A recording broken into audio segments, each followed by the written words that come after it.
And we are talking about will happen economically in the coming 20 or 50 years. And on one hand, I admire what you have said, and I disagreed with what you meant. I think, for example, that in the coming 10 years there will be a totally different world. And I would recommend to all the economists, instead of going and checking their bank accounts or to the stock exchange, to go to laboratories and see what is new. I think the coming decade will be a sensational decade, because until now we used our brain to understand everything around us and remain ignorant about what is happening inside us. Now we are beginning to touch the most illustrious instrument that we possess, our brain, our mind. In 10 years' time, it will be a different world. I don't know, 10, it may take 15 years. I think there will be a totally new industry. I think we should forget about electronics. I think we should really deal with the human body, human mind, or human brain. Maybe the largest industry will be human spare parts, producing cells for the body, cells for the brain. And the problem is not just life expectancy, but what to do every day to make the day a meaningful occasion. So I'm listening and I think, my God, be careful.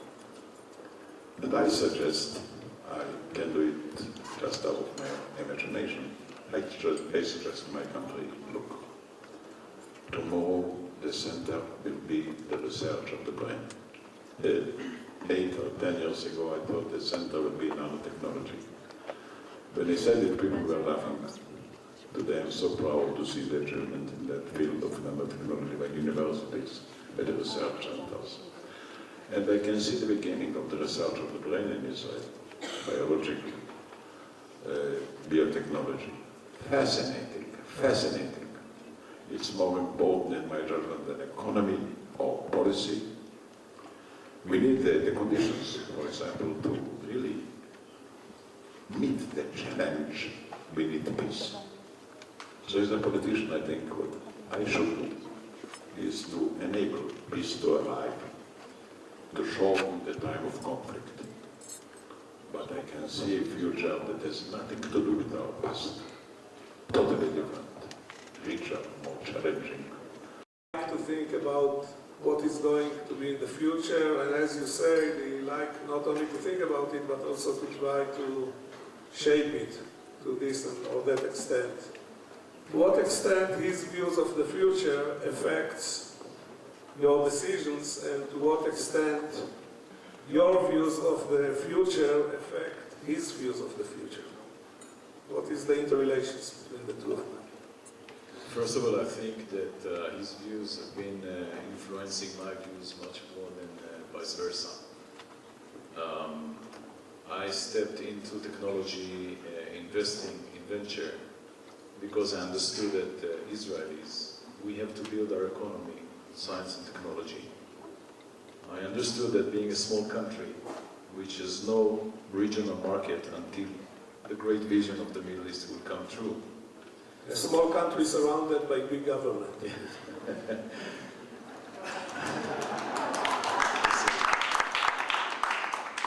I thought that the only way for us to build our economy, to achieve economic freedom, to be strong, is to invest in our brain power, in our mind, and therefore I stepped into venture and started to invest in technologies. Until now, we invested in about 150 companies in various technologies. We mobilized to Israel more than $1.5 billion just for pure investing in startups, not to mention dollars that went into acquisitions and IPOs. And our economy, as Danny knows better than all, is very, very strong. We became a developed country from an emerging market, $30,000 GDP per capita. And that drives me also to think of what we need to do next. And like in the 90s, we had 1 million comers from Russia, helping us drive the growth. I believe the next growth will become from inclusivity, from having the non-participating portions of our society joining in. I'm talking about the ultra-religious, and I'm talking about the non-Jewish minorities. Part of the fact that our company has raised the fund to invest in the Israeli Arab sector has been driven by the views of my father. We need to include the Israeli Arabs. We raised a fund which is called AlBawader, which means in Arabic early signs. And today we're investing in companies, in technology companies, as well as in traditional businesses. I believe that inclusivity of the Israeli Arab community will drive our economy to the next step.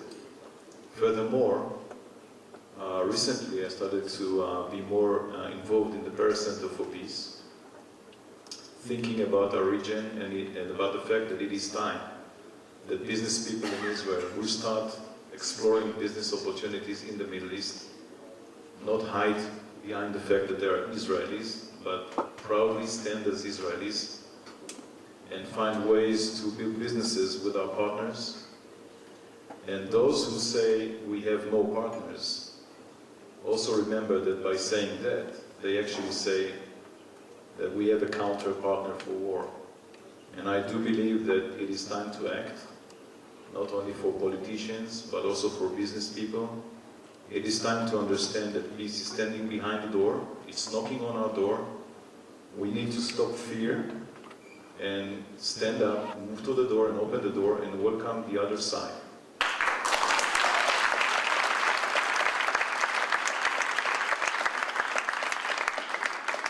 I think this is part of the things that influenced my father's vision on the fact that you need to combine values with what you do in business. If you do business and make money and there's no value behind it, it is worthless. And at the end of the day, your value is from your deeds and not from how much money you made. And that is a message. That is a message, not a message. For the Israelis, it's a message, but for all of you, it's a message that it is time to act. I'm very worried about the fact that the window of opportunity is closing on us. We cannot hesitate. We need to understand that there is no alternative, and that at the end of the day, we need to welcome the other side and stop saying we don't have a partner.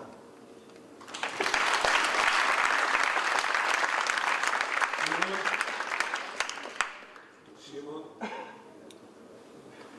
Well, in addition to what I've learned from Stanley, my great economist teacher, was a gentleman who didn't have the slightest idea about the economy. His name was David Ben-Gurion, and I'll tell you what he taught me economically. He was a Minister of Defense, and I was his deputy. So I would come to him and says, Mr. Ben-Gurion, let's do this and that. He would ask me, how much will it cost? I told him $1 million. He says, $1 million? They are going to take the money. Okay. A couple of weeks passed. Then I came to him again and says, Ben-Gurion, let's do this and that. He said, how much will it cost? I told him $50 million. Oh, he says, that's nothing. He told me that if it's important, it is not expensive. And if it's unimportant, it's a waste of time. And we judge things by their values, not to judge things by their prices. And I think that was the beginning of the state of Israel. And today too. You know, I was for 6 years in the government, an administrator, different tasks and jobs. Then I asked myself, what did I spend most of my time on? The answer would be to save frictions, overcome them. Wherever you have many people, you have a great deal of frictions among them, among institutions. Maybe 50% of my time went to handle frictions. And I was the most controversial figure in this country. Now that I'm a president, I don't have administrations, I don't have frictions. I have a small group of people, and we discovered that we have something better and stronger than administration. and that is the goodwill of the people. When I was Prime Minister, I hardly heard the word yes. Now that I'm Prime Minister, President, I hardly hear the word no. So now I'm very popular. I don't know when I was happier, when I was controversial or popular. To tell the truth, I prefer to be controversial. And I'm asking myself, what did you do wrong that you're so popular? You should fight, you should make it. But anyway, by doing it, I discovered the real secret of Israel. And that is its people. I never saw so many people, so talented, so full of goodwill. You know, I go through the schools, I go to the elementary schools. I never saw in my life children at the age 7, 8, volunteering. Ask them for everything you want. The amount of, we are talking about the scandals in the schools, including the Rogozin school. I never saw such a great readiness to answer a call. Ask me. Don't give me an order. Let me do it voluntarily. And I think that's what's happening in the country. I think today leaders shouldn't try to be on the top. What they have to try is to be ahead. Not to be rulers, but to be pavers of new roads and new ways. And then I think the people judge you in their own way. Television and papers really don't influence. They have one judgment how to measure a leader. And this is, if they feel you serve the cause, they'll trust you. If you feel that this is an opportunity for self-serving, forget about it. And I'm saying to the young people, each of you, can be as great as the greatness of the cause you serve. And you remain small if you concentrate all your talents to serve your small ego. And this is a country where you have a lot of people, a lot. We read about the scandals, because good will is not news. And I spend my week as a happy person. I go from schools to school, from farm to farm, from industry to industry, from research center, and I see the young people. My God. There is a small research center in Caesarea called Brain Gate.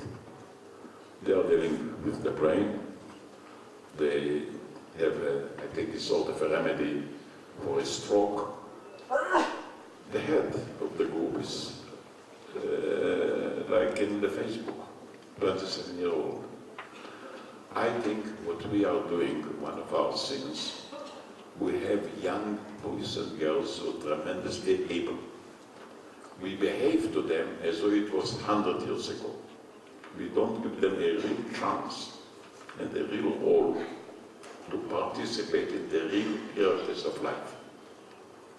I think the young boy or girl at the age of 16 and 17 and 18 can manage, can research, can innovate. My own prayer is let these young people fulfill their own talents and knowledge. And if you be kind enough, that's my age, to play a positive role in life. That's it.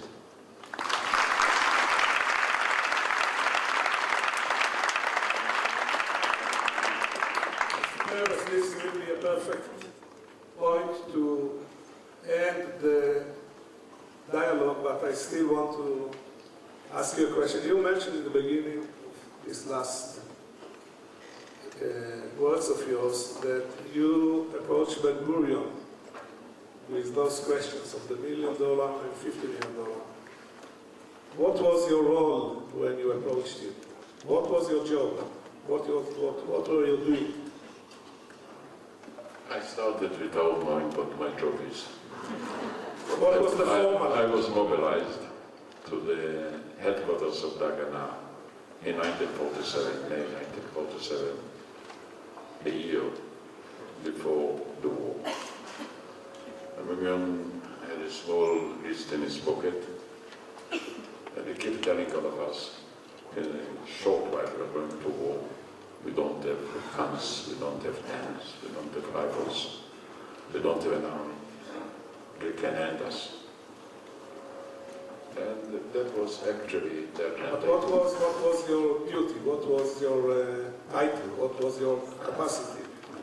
At the beginning, I was a member of the headquarters of Dagana, and they used my lack of qualifications. I want to tell another story. The mayor, late mayor of Jerusalem, Teddy Korik, was representing us, Dagana, in New York. Teddy is very impatient with government, as you know. He criticizes.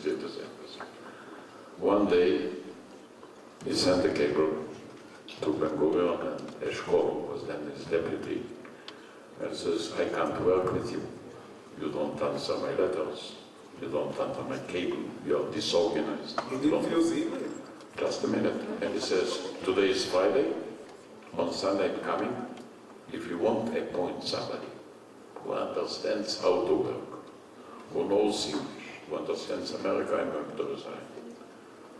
Sunday morning, I was the youngest there, was 24 years old. So everything they didn't know whom to put in charge of. They said, try to do it.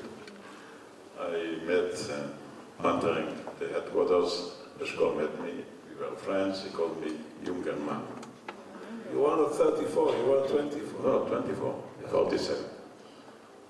And he says, younger man, do you know English? I says, no, not a word. Have you been to the States? I said, never in my life. You are the man I'm looking for. You're in charge of the States. So how would you define my job? Then he came out and said, a heart attack. Then he learned, he was a member of Kibbutz, I was a member of Kibbutz, so we knew each other, and he knew how ignorant I was. And then, since then, when they didn't know whom to put in charge of, they put me. So I didn't ask for any rank. And then I got some ranks. I was the Director General. Yeah, and then at the age of 29, you became the Director General of the Ministry of Finance. Of Defense. But then I want to So, the lower the rank I had, the more influence I got. Every time I was promoted by rank, I lost influence. You know, the Chief of Staff came to me and suggested that there should be Aluf Mishnah or something like it. I said, no, thank you. He says, why? And then he look, I'm a private. If I'm a private, I don't have to report to anybody. I don't have to salute to anybody. Leave me alone. And they didn't want the rank. But then when the government was organized, you had to have titles. At the beginning, at least at the first year, it was a total balagan. And it was not managed by, inspired by Ben-Gurion. Inspired all of us. And there wasn't a real division of labor. My advantage was that I was young and could work day and night. I could work 24 hours. Eshkol had another job, he was the head of the union, and everybody had another job. I was free. And then my greatest luck was really to be inspired by Ben-Gurion. He's the greatest person I met.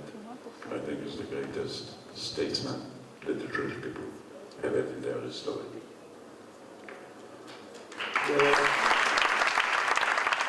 what I would like to mention is that people got responsibilities, young people got responsibilities not at the time of Facebook, but also a few tens of years ago. So it's not so. We have to finish, but maybe in order to finish it on a lighter points, Chemi mentioned joint ventures, etc. do you want to share with them the joint venture that you and Eshkol tried to cook with Lyndon Johnson?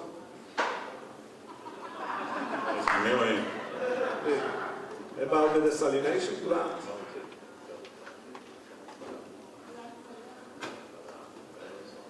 Yes, I think, look, I think we have to go for solar energy. And if Ben-Gurion would be here, he says he wouldn't ask how much does it cost. But what I mean, you and Eshkol went to Lyndon Johnson and offered him a joint desalination plant. Oh, that, yes. They came in and they says, let's have a joint venture. Eshkol says, okay, 50-50. He said, yes. So he says, I shall give the water, you'll give the money. The seawater. Now, Eshkol asked them, what will happen if it won't function? So the Johnson people said, we should break our neck. He says, can you show me exactly what does it mean? How you're going to break your neck?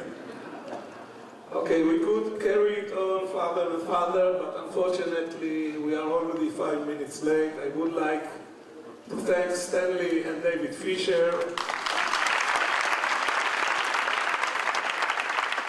I would like to thank Chaim and Yossi Sider. I would like to thank Chemi and Shimon. And above all, I would like to thank Rhoda, Tzipi, Vered, and another lady that told me that I shouldn't mention her name. Thank you very much.